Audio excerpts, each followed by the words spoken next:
first of all, so good to see you, Aditya, and Thank you, Vinay ji. congratulations for Faraz. Thank you So great responses जी। from the audience. आपको किस तरह के responses अभी तक मिले और स्पेशली आपके डैड की तरफ से?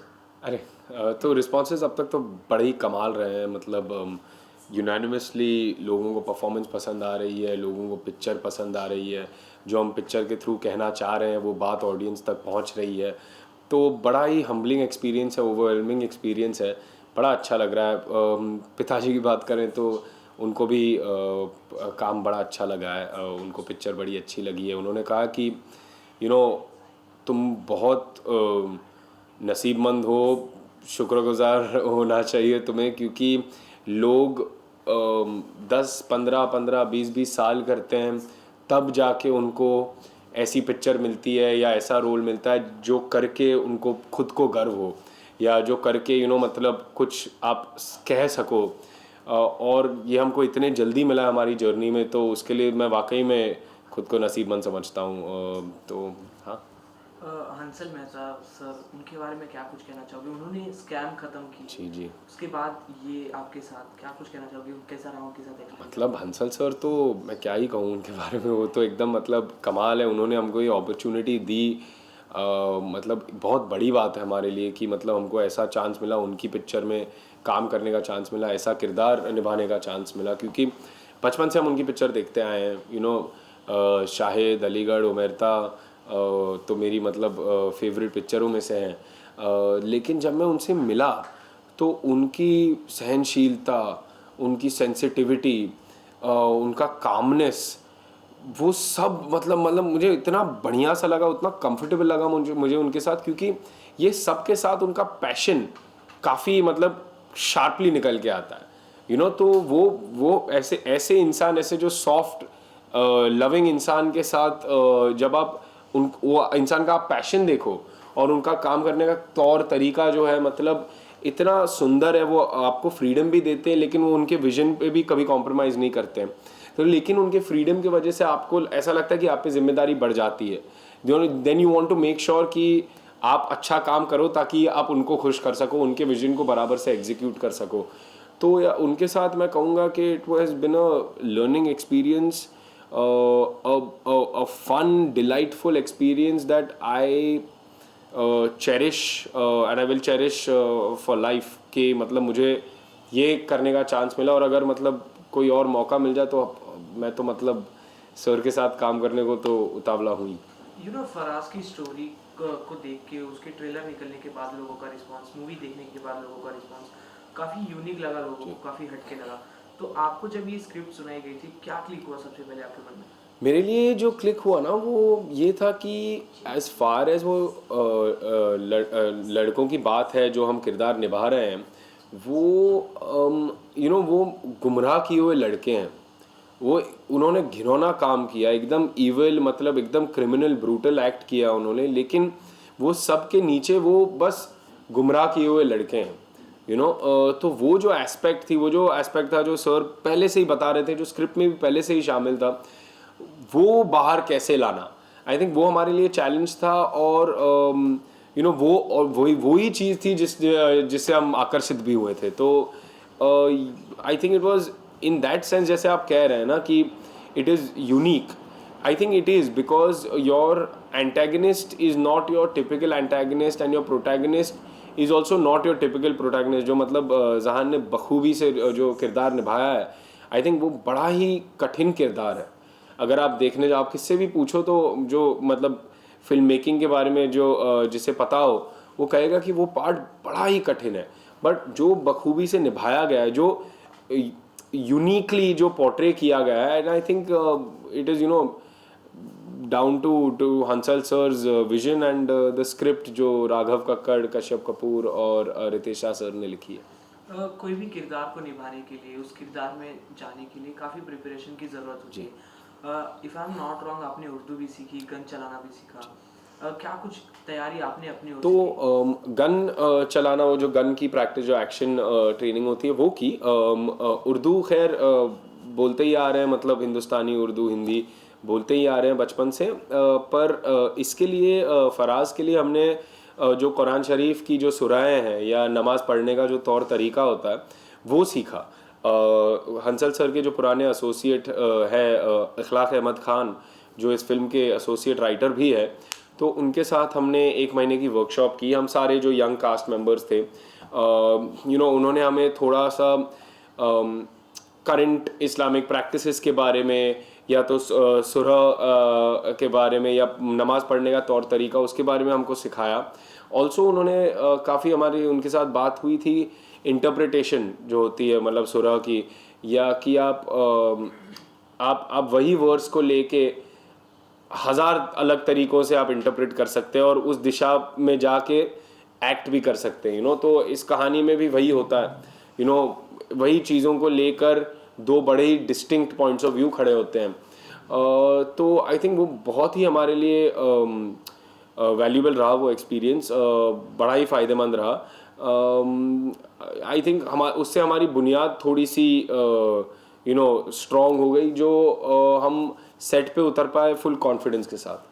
कितना डिफिकल्ट हो जाता है जब आप जिस कास्ट के नहीं है उसके उसके दूसरे कास्ट का आपको कैरेक्टर प्ले करना हो, क्योंकि और ऐसे कैरेक्टर प्ले करना हो कि उस पर काफ़ी कंट्रोवर्सीज हो सकती है, काफ़ी बवाल हो सकता है, तो कितना रिस्पॉन्सिबिलिटी आप पे तो रहती है? कास्ट बोलो, मज़हब बोलो, या आजकल जेंडर या सेक्सुअलिटी भी बोलो, तो देखिए मैं ऐसा मानता हूँ कि as an actor, as a storyteller, ऐसा नहीं है ज़रूरी कि आपको आप जो है उसी पे लिमिट रखना चाहिए। मतलब अगर मैं कहूँ कि मैं जो हूँ मैं वही करूँ, तो फिर मैं जूह स्कीम का गुजराती लड़के का ही रोल कर सकता हूँ, ठीक है। तो मैं वो मानता नहीं हूँ। I think it is a job of an actor to explore different worlds, different stories, different characters. ये बात ज़रूर मैं कहूँगा कि अगर आप कुछ और कर रहे हैं तो आपकी जिम्मेदारी बढ़ जाती है। इन द सेंसेस फिर आपको उतना ज़्यादा काम करना पड़ता है टू बी कन्विंसिंग, कि कोई और आके बोले कि भैया ये बराबर नहीं किया तुमने, कि मतलब समझो हमारी पिक्चर अगर आप देखें तो हंसल सर के पुराने एसोसिएट रहे हैं, कॉलीग रहे हैं, या एटलीस्ट इंडस्ट्री पीयर रहे हैं, रूमी जाफरी जी, उन्होंने हंसल सर से बहुत इंटरेस्टिंग बात करी कि उन्होंने कहा कि यार हम देख रहे थे, क्योंकि इसमें मतलब कुरान शरीफ की सुरा सुनाई जा रही है या नमाज़ पढ़ी जा रही है, हम देख रहे थे कि यार कोई गलती ना हो जाए, नहीं तो मतलब बवाल हो जाएगा। बट उन्होंने कहा कि यार देखो, मतलब मुझे तो कोई गलतियां दिखी नहीं, तलफ़ुज़ एकदम मतलब बरोबर, सब जो जैसे प्रोनाउंसिएशन या तौर तरीका या बॉडी लैंग्वेज, वो एकदम मतलब सटीक था। और ये मैंने एक्चुअली दूसरे 2-3 दोस्तों से भी, उन्होंने भी वही कहा कि उन्होंने जो सुना, जैसे हमने किया, वो उनके हिसाब से सही था। तो वो हमारे लिए बड़ा ही ग्रेटिफाइंग रहा, वो बहुत इंपॉर्टेंट रहा, क्योंकि लाइक यू सेड कि it is a sensitive thing और you have to treat it with care. वो जिम्मेदारी बढ़ जाती है आपकी, लेकिन वो अगर आप हार्ड वर्क करें तो शायद आप वो अकम्प्लिश कर सकते हैं। एंड आई होप कि हमने इसमें भी वही किया। बिल्कुल, और हर प्रोजेक्ट के दो पहलू होते हैं, एक गुड एंड बैड। आपके किरदार को काफ़ी सराहा जा रहा है, वो आपके लिए अप्रिशिएशन है, बट जो लोग ट्रोलिंग ये सब करते हैं, वो उस चीज़ को आप किस तरह से देखते हो? अब देखिए, मैं ऐसा मानता हूँ कि पिक्चरों पे, कहानी पे वार्तालाप होना बहुत ज़रूरी है, डिबेट होना बहुत ज़रूरी है। इनफैक्ट हम मतलब अरसों से एज ह्यूमन बीइंग्स हम कहानी इसीलिए बोल रहे हैं ताकि हम उसमें से सीखें, या हम उससे हौसला ले सके, या फिर हम कोई सीख मिले कि भैया ये नहीं करना है।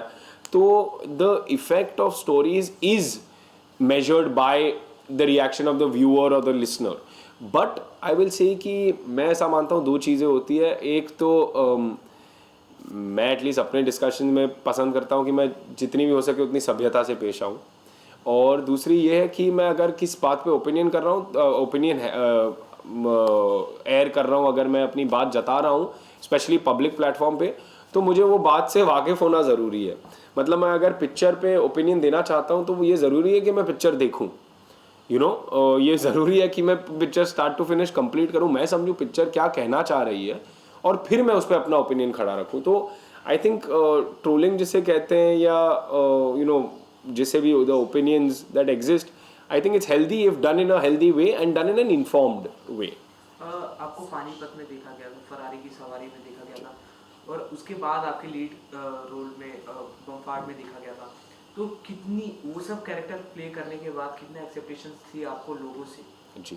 तो मैंने एक्चुअली पहले इंडियन फीचर फिल्म्स को अगर आप देखें तो मेरा पहला काम पानीपत था जो मैंने को-राइट करी आशुतोष गोवारिकर सर के साथ, शेखर धवड़ीकर और रंजीत बहादुर सर के साथ। तो वो बड़ा ही सुंदर एक्सपीरियंस रहा था। हमने सर आशुतोष गोवारिकर सर जो है मतलब वो ऑफ कोर्स दिग्गज डायरेक्टर है ही, लेकिन उनका फोकस बड़ा ही कमाल का है। उनका काम करने का तौर तरीका, उनका मतलब प्रोफेशनलिज्म, मैं काफ़ी चौंक गया वो देख के। तो उनके साथ काम करके मुझे बड़ी अच्छी सीख मिली, क्योंकि मैं आया था न्यूयॉर्क से। मैं थोड़ा डर रहा था कि यार वहाँ पे जो पंक्चुअलिटी या जो लगन मेहनत के साथ काम होती है क्या यहाँ पे होगा, बट उनको देख के तो मेरा मतलब सारा मुझे सब कुछ समझ में आया कि भैया ये तो ऐसे लोगों के साथ ही काम करना है आगे और ऐसा ही काम करना है।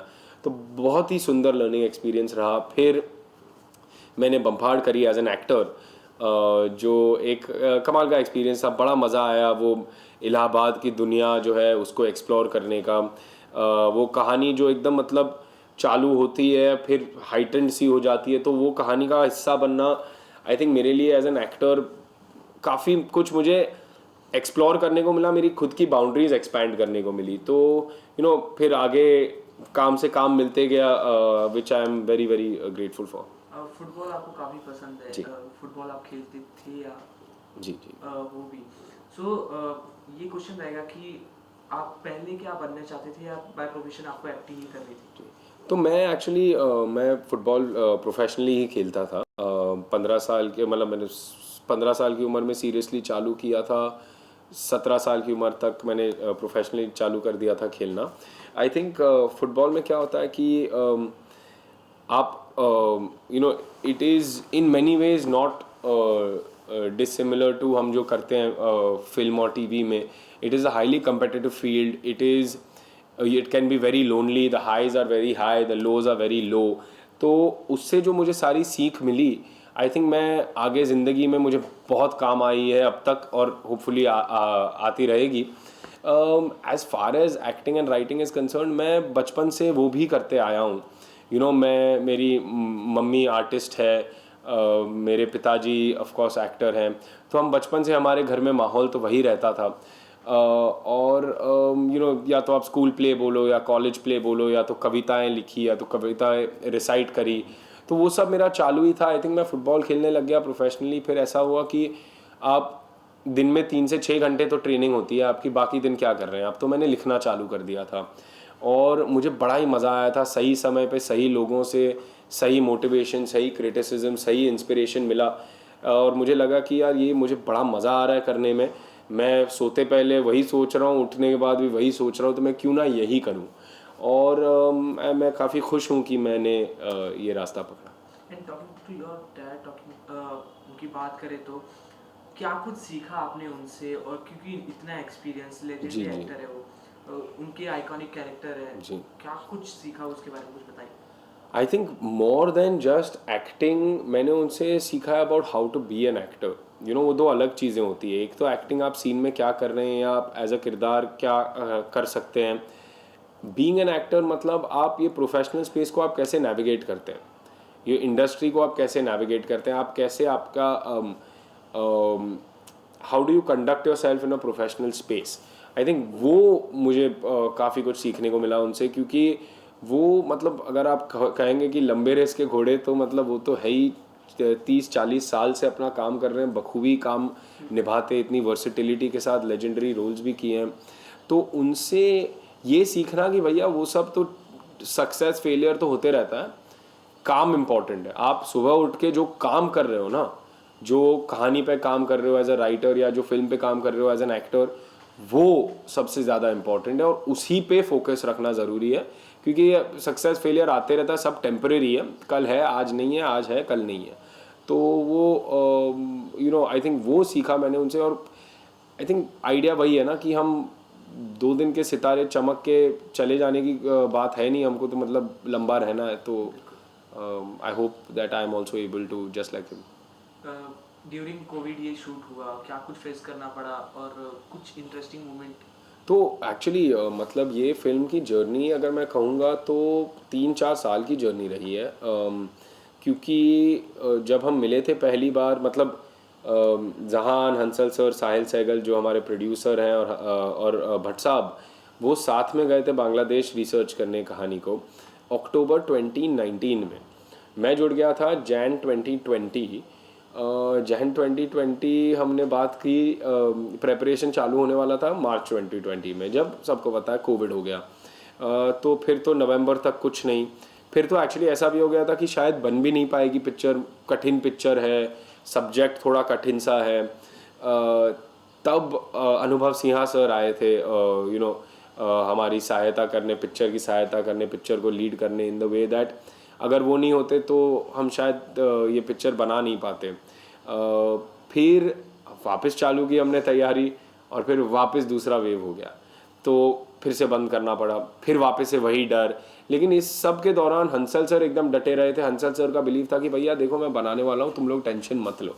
तो बस मैं और जहान और जो बाकी के बच्चे हैं, हमने सब ने तैयारी कंटिन्यू करी। जब सेकेंड वेव ख़त्म हुआ तब हम अपने कोविड बबल में उतरे शूटिंग करने, और बड़ा ही सुंदर एक्सपीरियंस रहा, क्योंकि हम सारे कोविड बबल में एक साथ ही एक ही लोकेशन में 17 दिन के लिए शूट कर रहे हैं। किसी के डेट का कोई मसला नहीं, किसी के लोकेशन का कोई मसला नहीं, सब साथ में। इट वॉज ऑलमोस्ट कि हम जो ऐसा कॉलेज प्ले कहते हैं ना, हम कॉलेज प्ले पे काम कर रहे हैं, रोज़ रोज़ रिहर्सल हो रही है, सब उतावले हैं करने के लिए, कुछ सीखने के लिए, कुछ नया बनाने के लिए। तो आई डोंट थिंक ऐसा एक्सपीरियंस कभी रिपीट किया जा सकता है लाइफ में, because it's kind of like lightning in a bottle. So nice to talk to you. Thank you very much. At the end क्या कुछ है पाइपलाइन में फ्रॉम योर साइड? तो अभी काफ़ी चीज़ें हैं जिसको लेके मैं काफ़ी एक्साइटेड हूँ। एक अमेज़ॉन शो का जो मैं हिस्सा हूँ वो आएगी I think in the early part, middle part of this year. एक पिक्चर लिखी है मैंने जियो स्टूडियोज़ के साथ, जो अगेन कुछ महीनों में आ जानी चाहिए। They close to completing the film. मैं काफ़ी एक्साइटेड हूँ वो पिक्चर को लेके भी, और बाकी आगे काम के लिए बात हो रही है, और होपफुली बड़ी जल्दी और काम भी देखने को मिलेगा आपको। You want to say something for the audience about the Faraz? Yes, I just want to say that we have made this film with a lot of love and affection and care, and hopefully you go out there, you see it, you like it, it speaks to you, it moves you emotionally, it makes you think in ways that perhaps you haven't before, and yeah, just whenever you go see it, I hope you do like it. Thank you Thank so you. much.